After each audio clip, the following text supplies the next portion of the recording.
ताकू 15 मिनिट पर्यंत चकटी नेबा। तापर भलसे टिके टाइट ऑफ हो सारा पर तापर आम 10 मिनिट पे ओदा कपड़ा दे भल भाव घोड़ाई रखीदेबा।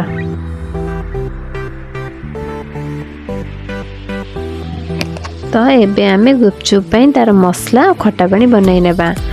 प्रथमे खटा पानी बनने मु गोटे जार नहीं एवं आउ से आमे एबे धनिया पत्र एवं पुदीना पत्र आउ किछि कंचा लंका आंब कषि अदा तापर एथिरे 2 चम्मच पानी दे ताकू भल भाबे कवर करने तार गोटे फाइन पेस्ट बनाई नेबा। फाइन पेस्ट बनई सारला परे आउ एबे गोटे छोट बाउल किछि ठंडा पानी नहीं जिबा। ता सहित आमे जो पेस्ट बनैले ताकू दे देबा। आउ एबे एथिरे ता सहित बिट लूण एवं ता सहित हमर जो साधा लूण स्वाद अनुसार नेबा। ता सहित भजा लंका गुंड एवं भजा जीरा गुंड एवं ता सहित गोटे चम्मच जलजीरा भी दे देबा। ता सहित रखिथिबा कटा लेंबू को एपरी दे देबा जा द्वारा हमर एबे गुपचुप खटा पानी रेडी पूरा। आउ आमे एबे आलू मसला बनाइबा। आलू मसला पाई प्रथमे आमे सिझाई रखिथिबा आलू को भल भाबे चोपा छड़ाई नेबा। तापर ताकू भलसे चकटी नेबा। आलू को भलसे चकटी सारला परे काटिकी रखिथिबा कंचा लंका पियाज सिझा मटर गाजर बीट धनिया पत्र दे देबा। ता सहित ब्लैक सॉल्ट एवं धला लूण एवं जीरा गुंड भजा लंका गुंड एपरी दे देबा। ता सहित लेंबूर रस को भी दे देबा जा द्वारा टिके खटा खटा लागिवो। तापरे भल भाबे गोळाई नेबा। तो आपण मान देखि पारुथिबे एबे हमर आलू मसला रेडी।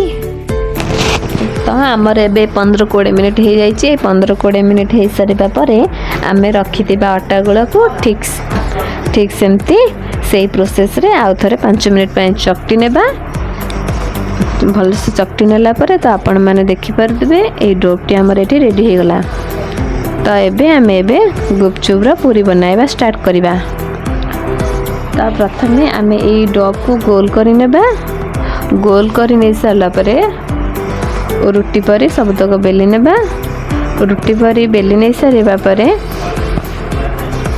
कौन से एक राउंड शेप आणिकी आम यही सब को काटी नेबा।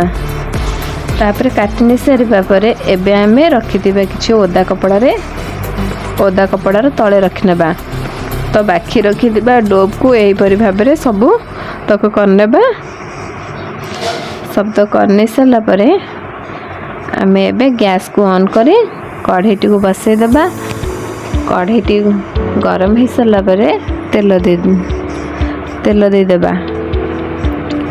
तेल आमर गरम हो सारा पर आम एबे मन रखिबे मीडियम फ्लेम रे गुपचुप पूरी गुड़ी को दे देबा।